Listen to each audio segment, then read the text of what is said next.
Ici l'évangéliste Mario Massica. Je suis très heureux de vous retrouver pour la suite de cet enseignement, le complexe de la sauterelle. Nous poursuivons notre enseignement dans la parole du Seigneur. Le thème de cette étude, c'est le complexe de la sauterelle. Et nous sommes en train de voir ensemble, basé sur l'histoire du peuple juif qui avait été délivré hors d'Égypte par Moïse. Et dans l'espace de quelques jours, vraiment, ils étaient rendus aux limites du pays promis, le pays de Canaan. Et Dieu a demandé à Moïse d'envoyer 12 espions dans le pays afin, non pas pour savoir s'ils étaient capables ou non de prendre possession du pays, mais plutôt pour établir une stratégie, à savoir comment s'emparer du pays, puisque lui-même avait dit, c'est dans Nombre 13e chapitre et au premier verset et deuxième verset, Dieu avait dit, « Je vous donne ce pays. Tout ce que vous avez à faire maintenant, c'est d'en prendre possession. » Et comme nous avons expliqué au cours de la première partie de cet enseignement, il y avait des géants, malheureusement, dans le pays de Canaan, et ils auraient pu être battus si simplement les espions avaient cru simplement à la parole que Dieu leur avait donnée. On a appris que 10 parmi les 12 espions sont revenus avec un rapport négatif, disant « Oui, le pays est très beau ». Et ils ont ramené une grappe de raisin tellement abondante que c'était porté, accroché à une perche par 2 personnes, tellement la grappe de raisin était grande et grosse, comme un signe de bénédiction et d'abondance qu'il y avait dans ce pays. Mais, ont-ils dit, il y a des géants, et nous étions à leurs yeux et à nos yeux comme des sauterelles vraiment devant eux. Alors, parce qu'ils ont eu peur des géants et qu'ils ont décidé qu'ils ne seraient pas capables de prendre le pays à cause de ces géants, ben, ils ont fait ce rapport négatif et l'ensemble du peuple ont préféré le rapport négatif de ces 10 espions plutôt que le rapport positif de ces 2 seuls espions, Josué et Caleb, qui, eux, ont dit, oui, c'est vrai, il y a des géants. Mais ont-ils dit, nous sommes bien capables de prendre le pays puisque Dieu nous a déjà dit, je vous donne le pays. Alors, on s'est arrêté là et on a tout simplement simplifié la foi à une notion vraiment très élémentaire. La foi, simplement dire ce que Dieu a déjà dit. J'ai donné l'exemple dans Hébreux 13e chapitre où l'apôtre déclare avec assurance, que peut me faire un homme? Je ne peux pas être abandonné parce que Dieu va venir à mon secours. Pourquoi peut-il dire ça avec une telle assurance? Parce que Dieu l'avait déjà dit. Je ne t'abandonnerai jamais. Et puis, si nous disons simplement ce que Dieu dit, lorsque nous faisons face à des situations difficiles, ben nous allons en sortir vainqueurs. Et comme j'expliquais au tout début de cette nouvelle série d'études, c'est vraiment pas une option d'être vainqueur. Nous devons apprendre à vivre victorieusement parce que les promesses sont faites aux vainqueurs. Je n'ai pas vu de prix de consolation pour les perdants. Alors, nous sommes appelés à être vainqueurs. Christ a déjà remporté la victoire pour nous sur tous les aspects de notre vie ici-bas, de notre pèlerinage. Et tout ce qu'il nous demande, c'est de lui faire confiance et confesser de notre bouche ce que lui a déjà dit. Et le problème avec nous, et le problème avec Israël à l'époque, c'est exactement la même chose, c'est que plutôt que de dire ce que Dieu a déjà dit, nous contredisons carrément ce qu'il a dit. Et encore une fois, la simplicité de la foi, c'est de dire ce que Dieu a déjà dit. Si nous confessons quelque chose que Dieu n'a pas dit, mais nous souhaitions avoir cette chose-là, ce n'est plus la foi, c'est de la présomption. Et beaucoup de gens fonctionnent sous la présomption plutôt que de marcher avec la foi que Dieu nous a donnée, parce que nous ne confessons pas ou nous ne croyons pas ce que Dieu nous a déjà dit dans la parole, mais nous souhaitons avoir certaines choses que Dieu nous n'a pas dit que nous l'aurions et nous essayons de le confesser et ça ne fonctionnera pas parce que c'est de la présomption plutôt que de la simple foi dans la parole du Seigneur. Un exemple frappant, c'est dans Romains, chapitre 10, des versets 17 jusqu'au verset 21. Écoutez bien ce que ça dit. Il dit à Israël, « Ainsi, la foi vient de ce qu'on entend, et ce qu'on entend vient de la parole de Christ. Mais je dis, n'ont-ils pas tous entendu? Au contraire, leur voix est allée par toute la terre, et leur parole jusqu'aux extrémités du monde. Mais je dis, Israël ne l'a-t-il pas su? Moïse le premier dit, j'exciterai votre jalousie par ce qui n'est point une nation. Je provoquerai votre colère par une nation sans intelligence. Et Ésaïe pousse la hardiesse jusqu'à dire, j'ai été trouvé par ceux qui ne me cherchaient pas. Je me suis manifesté à ceux qui ne me demandaient pas. Mais au sujet d'Israël, il dit, j'ai tendu des mains tout le jour vers un peuple rebelle, et regardez bien, un peuple contredisant. Alors Dieu disait et le peuple contredisait. Et en contredisant la parole de Dieu, cette parole devient sans force. Cette parole ne s'accomplira jamais parce que la parole doit s'accomplir sur la déposition d'au moins 2 témoins. Dieu l'a dit et il attend que vous disiez la même chose. Si vous ne parlez pas, au pire, si vous contredisez ce que Dieu dit, vous venez d'annuler la puissance de la parole du Seigneur. Et c'était le cas ici pour Israël. Dieu avait dit, mais comme l'apôtre Paul explique dans son épître à l'Église de Rome, le peuple contredisait ce que Dieu avait dit. Alors, ça ne peut pas fonctionner. C'est ce que ces 10 espions ont fait. Ils ont tout simplement contredit ce que Dieu leur avait dit et il y a eu des conséquences. Bien sûr, nos paroles sont le résultat de nos pensées. Ça fonctionne ensemble. Alors, nous voyons des choses, puis nos pensées se mettent à travailler. Et puis, si nous ne gardons pas nos pensées captives en Jésus-Christ comme nous y sommes exhortés dans la parole du Seigneur, nos pensées vont suivre automatiquement le flot là, de nos pensées. C'est ce que les espions ont vécu, les 10 espions avec un rapport négatif ont vécu. Ils ont dit, c'est impossible de prendre le pays. Pourquoi ont-ils déclaré ça?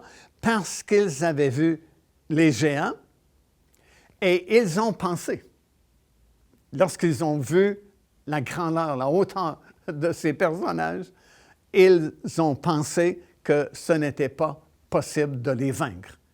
Conséquemment, ce n'était pas possible de prendre possession du pays. Alors ça venait de contredire ce que Dieu avait déjà dit, parce qu'il leur avait dit, vous pouvez prendre le pays parce que je vous le donne, le pays. Alors, à cette époque, les paroles qui ont été déclarées ont provoqué des conséquences que nous savons. Ils ont été, en fait, tout le peuple a été pénalisé à cause de ces 10 espions qui ont rendu un rapport négatif, puisqu'ils ont été obligés de travailler et de souffrir dans ce désert. Et en réalité, toute cette génération n'est pas entrée finalement dans le pays de Canaan, mais ils sont tous morts dans le désert. Alors, ça nous montre la puissance de nos pensées et la puissance de nos paroles. Ça peut affecter un peuple au complet, comme nous venons ici de le constater. Parce que les pensées, c'est quelque chose de tellement fort, tellement puissant, et c'est le déclencheur, si vous voulez, de tout ce que nous voyons autour de nous. Un constructeur va d'abord penser à un plan de la construction qu'il veut faire. Et en parlant, parce que les paroles sont liées à nos pensées. Ce que nous pensons, nous allons le déclarer, nous allons le parler si nous ne sommes pas prudents. Alors, c'est vraiment très important, comme j'ai mentionné en début de cette série d'études, deux choses très importantes que nous devons surveiller pour non seulement être vainqueurs, mais garder notre position de victorieux dans le Seigneur, c'est de garder nos pensées et de surveiller nos paroles. Parce que c'est très fort, nos pensées, c'est très fort, et nos paroles sont très puissantes également. Dieu a créé le monde par la puissance de sa parole.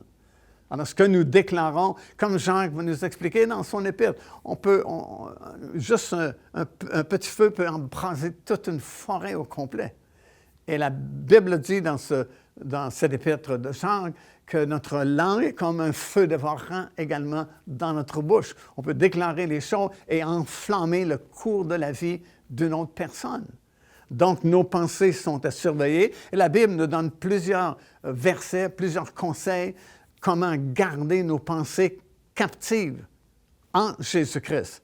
Parce que les pensées ont tendance à vagabonder, à voyager énormément. Et puis, par nos pensées, nous pouvons déjà triompher ou nous pouvons déjà perdre dans notre tête le combat. Alors, surveillons nos pensées, ne laissons pas nos pensées vagabonder.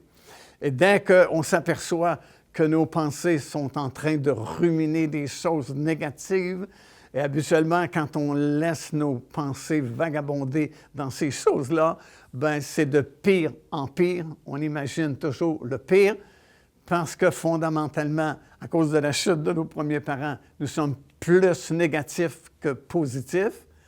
Et étant sauvés maintenant, ayant cette nouvelle nature, nous sommes nés de nouveau, nous devons apprendre, nous devons éduquer l'homme intérieur, notre esprit, afin de l'enseigner par la parole de Dieu à être moins négatif et à être plus positif.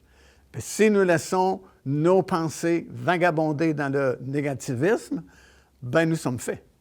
Et c'est comme ça que souvent les gens vont tomber dans la dépression et restent captifs, esclaves de la dépression, parce que continuellement, ils ruminent ces choses négatives dans leur tête en imaginant toujours le pire et que ça va être de plus en plus difficile et que jamais ils pourront s'en sortir.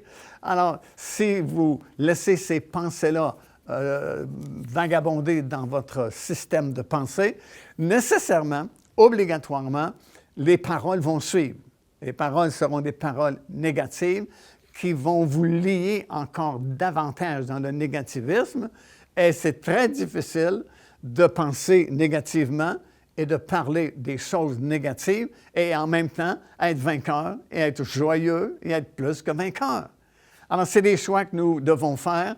Et puis, cette histoire des 12 espions, c'est quelque chose de simple, de facile à comprendre, où on voit 10 personnes qui ont pensé négativement, qui ont parlé négativement, et non seulement ils ont ruiné leur propre vie, mais ils ont ruiné tout un peuple qui, cette génération-là, du moins, est morte dans le désert, ne sont jamais entrés dans le pays promis, le pays de Canaan. Seulement 2 personnes, Josué et Caleb, qui sont restés vivants et qui sont entrés, eux, dans le pays promis avec la nouvelle génération qui est née dans le désert.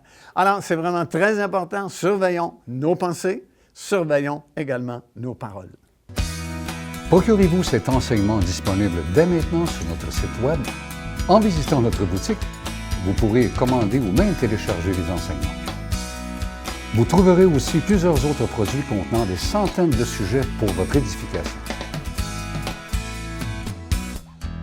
Un autre exemple frappant que nous trouvons dans la parole du Seigneur et qui est un contraste vraiment avec ces 10 espions qui sont revenus avec un rapport négatif parce qu'ils avaient vu des géants, c'est l'histoire de David et le géant auquel il a fait face, plutôt Goliath, dans la vallée des Térébintes, en Israël, il y a plusieurs années passées. Bon, c'est une histoire qu'à peu près tous les chrétiens connaissent. C'est une histoire qu'on raconte même à l'école du dimanche aux enfants qui participent à l'école du dimanche. Mais c'était une réalité à l'époque, c'est une histoire vraie. Alors que les Philistins avaient déclaré la guerre à Israël, et puis ils s'étaient réunis dans la vallée des Térébènes, que nous avons visité il y a quelques années passées. Lors d'un voyage en groupe en Israël, nous étions dans la vallée des Térébènes, là où David a fait face à Goliath. Et c'était à peu près le même principe qui s'appliquait que celui des 12 espions qui ont été envoyés pour examiner le pays de Canaan et savoir comment en prendre possession. Alors voilà que c'est la guerre et puis les armées sont rangées chaque côté de la vallée dans les montagnes.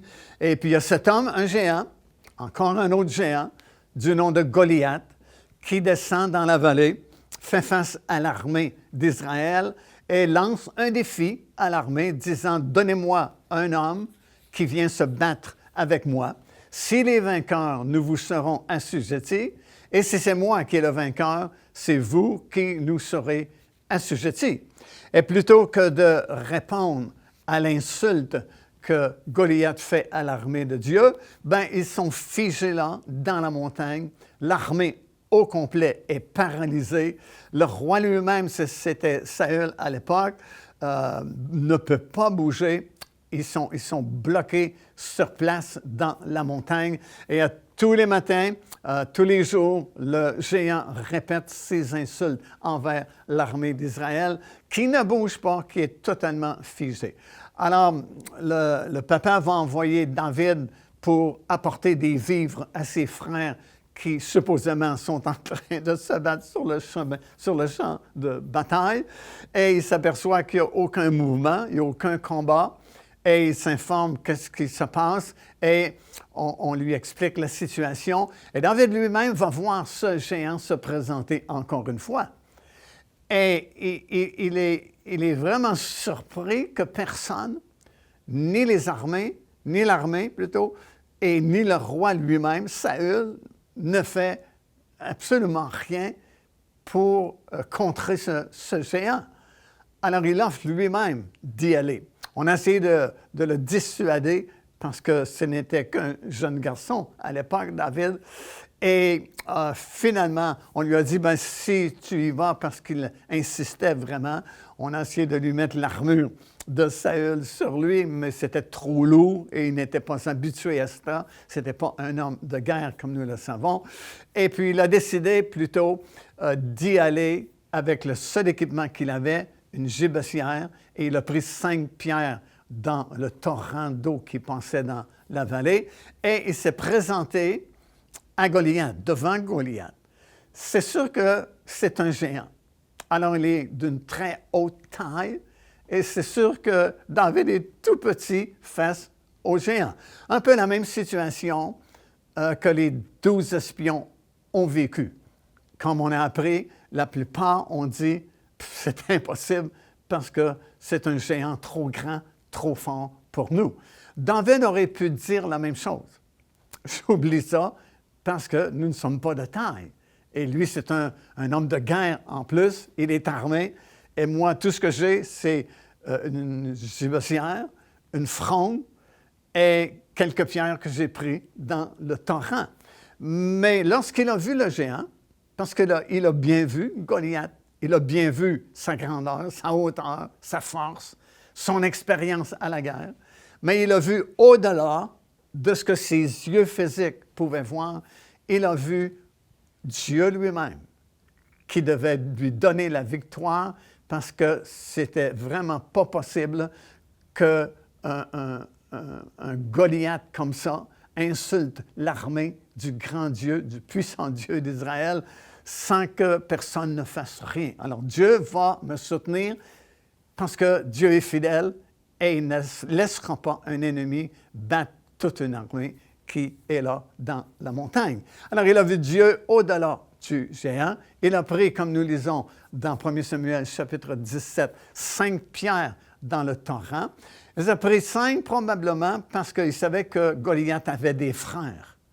Alors il s'est dit, oui, si je l'abats, parce que je vais l'abattre au nom de l'Éternel, si ses frères se présentent, ben, j'ai d'autres pierres pour les tuer également. Alors il a pris une de ces pierres, a placé la pierre dans sa fronde et il a visé le géant qui est tombé par terre. Et en cette journée-là, Israël a rapporté une grande victoire, simplement parce qu'un petit berger a décidé de croire à la parole du Seigneur et a agi conséquemment, alors que l'armée au complet était figée dans la montagne sans vraiment intervenir dans la situation. Alors ça, c'est une leçon positive pour nous également, face à nos géants, parce que chacun d'entre nous, nous allons en rencontrer des géants tout au long de notre vie ici-bas. Pourquoi? Parce que nous ne sommes pas encore dans le monde parfait qui vient bientôt. Nous sommes dans un monde qui est déchu à cause de la chute de nos premiers parents. Nous sommes dans un monde qui ne pense pas comme on doit penser selon la parole du Seigneur. En fait, l'apôtre Jean nous explique avec beaucoup de détails dans ses épîtres, dans le Nouveau Testament, que le monde est notre ennemi. Quand on parle du monde, on ne parle pas nécessairement des gens, des personnes, mais on parle du système de ce monde qui n'est pas le système de Dieu. Ça va devenir le système de Dieu un jour. Lorsque le gouvernement ou le royaume de Dieu sera établi à la grandeur de la planète Terre, bien, ce sera totalement différent. Ce sera un monde nouveau, justement. Un monde de justice, un monde de paix, un monde de prospérité, de fraternité. Mais ce n'est pas le cas présentement. Alors, à cause de cela, c'est certain qu'il va y avoir des luttes, il va y avoir des combats, il va y avoir sur notre route des géants. Et notre attitude face à ces situations qui vont venir contre nous, qu'on va rencontrer sur notre chemin, va faire toute la différence. Et ça, c'est deux exemples que nous avons puissants ici dans la parole du Seigneur, qui nous montrent clairement que nous pouvons être vainqueurs, et même plus que vainqueurs, ou nous pouvons être totalement défaits, tout en étant dans le royaume de Dieu, tout en étant des enfants de Dieu. Parce qu'Israël, même s'ils étaient esclaves en Égypte, c'étaient des enfants de Dieu. Et ils avaient tout pour réussir, ils avaient tout pour vaincre, et ils ont manqué à plusieurs endroits, et on va apprendre plus loin dans notre étude que ces choses leur sont arrivées afin de nous servir d'exemple à nous qui sommes parvenus à la fin des temps, afin que nous ne donnions pas le même exemple de désobéissance qu'ils ont donné, mais que nous puissions apprendre de ces leçons-là, des choses qui sont arrivées dans l'Ancien Testament, et que nous puissions être plus que vainqueurs dans le Seigneur Jésus-Christ. Alors, David a pensé différemment. Il a pensé comme Josué et Caleb, qu'il était bien capable de vaincre le géant parce que Dieu était avec lui.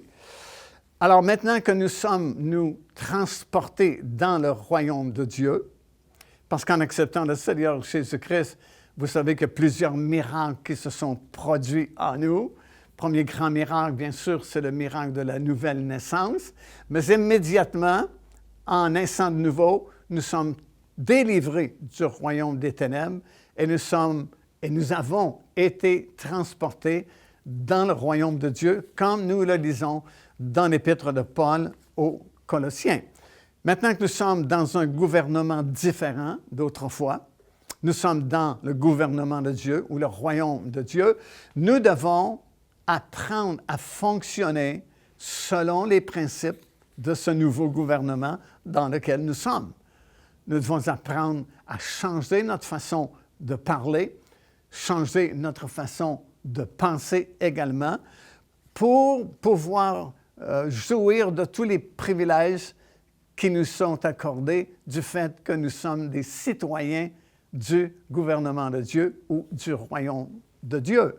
Et selon notre ancienne nature, comme j'ai déjà mentionné, nous étions beaucoup plus négatifs que positifs. c'est plus l'exception des gens qui étaient positifs autrefois que des gens qui étaient négatifs. Et à cause de ça, nous avons toute une nouvelle éducation à faire. Nous devons éduquer notre esprit. Parce que notre esprit est né de nouveau, mais notre âme est tout le système de nos pensées, nos raisonnements humains, notre intelligence. Et les deux habitent dans un corps que nous possédons, un corps physique présentement, qui un jour va devenir un corps immortel et glorieux, mais pour le moment, c'est un véhicule seulement. Ce n'est pas tellement lui qui décide notre corps, mais c'est à l'intérieur que ça se passe et nous utilisons les membres de notre corps pour accomplir les choses que nous désirons accomplir. Et nous étions habitués d'une certaine façon de vivre avant de connaître le Seigneur Jésus, mais maintenant que nous sommes sauvés, maintenant que nous sommes transportés dans un gouvernement nouveau, un royaume nouveau, le royaume de Dieu, bien, nous devons éduquer notre esprit qui a été né de nouveau par le miracle de la nouvelle naissance. Nous devons l'éduquer à penser différemment et à parler également différemment. Désormais, nous devons être influencés ou plus influencés par ce que Dieu dit que ce que le monde dit ou ce que notre ancienne éducation nous a appris. Parce qu'on a appris des choses avant d'être sauvés. Les écoles nous ont enseigné certaines choses. Les universités nous ont enseigné certaines choses. Mais souvent, nous devons défaire beaucoup de cette connaissance que nous avons acquise par le système de ce monde au profit de la connaissance du royaume de Dieu. Et vraiment, si nous le faisons, ça va nous aider énormément dans notre marche ici-bas et ça va être beaucoup plus simple, beaucoup plus facile d'être vainqueur et de rester vainqueur tout au long de notre marche ici-bas jusqu'à ce moment où nous allons quitter cette planète pour entrer dans l'au-delà. Sinon, on va perpétuellement être en conflit entre l'ancienne nature et la nouvelle nature. Et ça, c'est pas facile et c'est pas rose non plus. Alors, mieux vaut obéir à la parole du Seigneur et être vainqueur. Car Dieu a tant aimé le monde qu'il a donné son Fils unique, afin que quiconque croit en lui ne périsse point, mais qu'il ait la vie éternelle. Téléchargez gratuitement l'enseignement dès maintenant, Le Salut c'est quoi? Au www.paindevie.org et recevez la grâce merveilleuse que Dieu vous offre.